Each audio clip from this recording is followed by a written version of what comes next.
Hi everybody, and welcome back to my big backyard.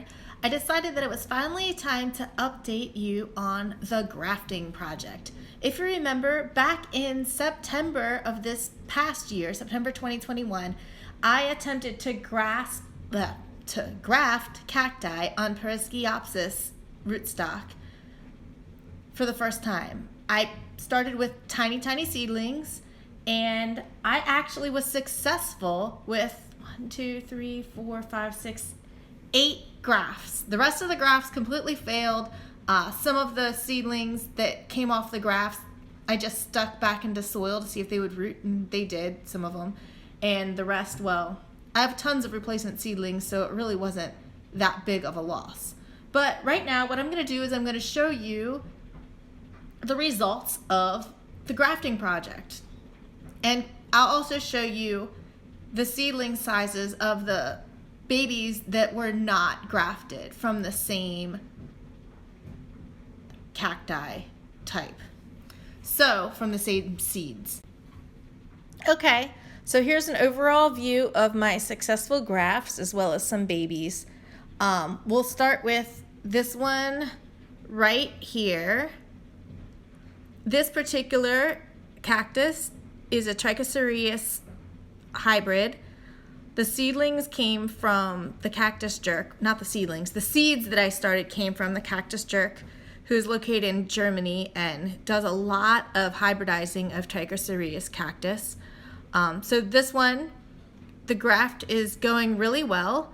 And as you can see, the difference between that particular cactus and the babies that did not get grafted from the same seed starting is massive. So all of these seeds were started at the same time.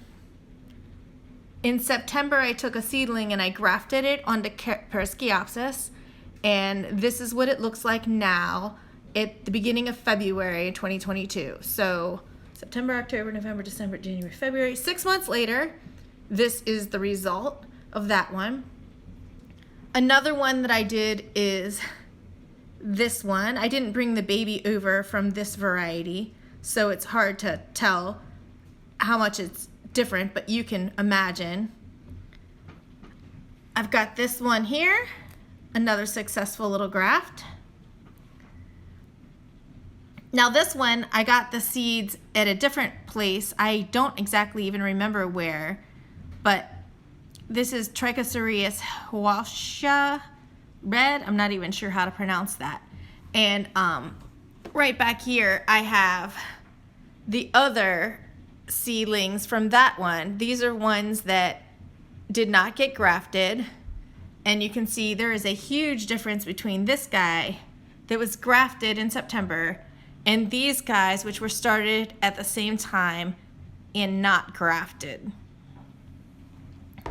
Other things that I grafted included this astrophytum. He grew a lot in the very beginning, and he hasn't grown much since, but he's also still alive. The comparison for this one is different. These are the babies that didn't get grafted, and to be honest, there's not a huge amount of difference in size between this seedling right here, for instance, and this one here, which is the graft. I'm not sure what the reason for that is. I mean, he's still very plump and healthy, so I'm assuming that maybe this spring or when I go outside with them later this year, they will do even better. I don't really know. This one here is a grafted Lobivia species mix.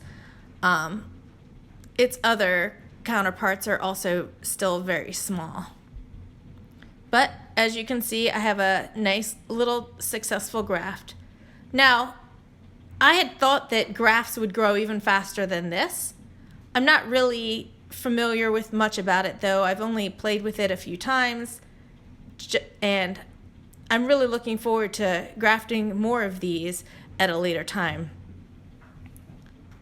One of the ones I did that went really crazy is this. Now, I have all of these. These are Selenicereus species mix. I don't remember where I got it, but I planted these seeds, and 2 of them I decided to graft, and this is the result. There's one. It pupped a lot and spread out, and this is the other one. The really crazy thing about this one is if you look down there in the bottom, this one branch here reached all the way down to the ground or to the soil. It rooted itself in down there and produced a pup from down there. That's crazy. Now, I haven't done anything with it yet. I will probably in the spring repot these 2. I might even attempt to degraft them. I'm not really certain. This one, as you can see, is putting out an air root. I didn't even look up this species to see exactly what kind of cactus they are. I'm going to have to actually put a little research into Solanacereus and see what potentially they are. I just like to start seeds for fun, and I enjoy seeing how they turn out. The issue with really cool things like Trichocereus that have huge, beautiful flowers is that it takes 3 to 5 years to get a seedling to the point where it's ready to flower. And being able to graft them like this is a jump start. And what I'm hoping is that I can get these to the point of flowering sooner than these little babies down here. Anyway, that's your update on my cactus grafts. I hope you enjoyed it. There will be more to come because as soon as I get all of my vegetables and everything like that started for the year, I will probably be grafting again. I'm thinking April or May, you can expect some new grafts to be started. I have tons and tons of seedlings, as you can see. Let's just swing over here to my seedling trays. I still have lots and lots of seedlings that I can either graft or just hold in these trays for a very long time until they get big enough to pot up on their own. So it'll be some of each. I'm not going to graft all of them, but it is fun and we will see what happens. Have a great day.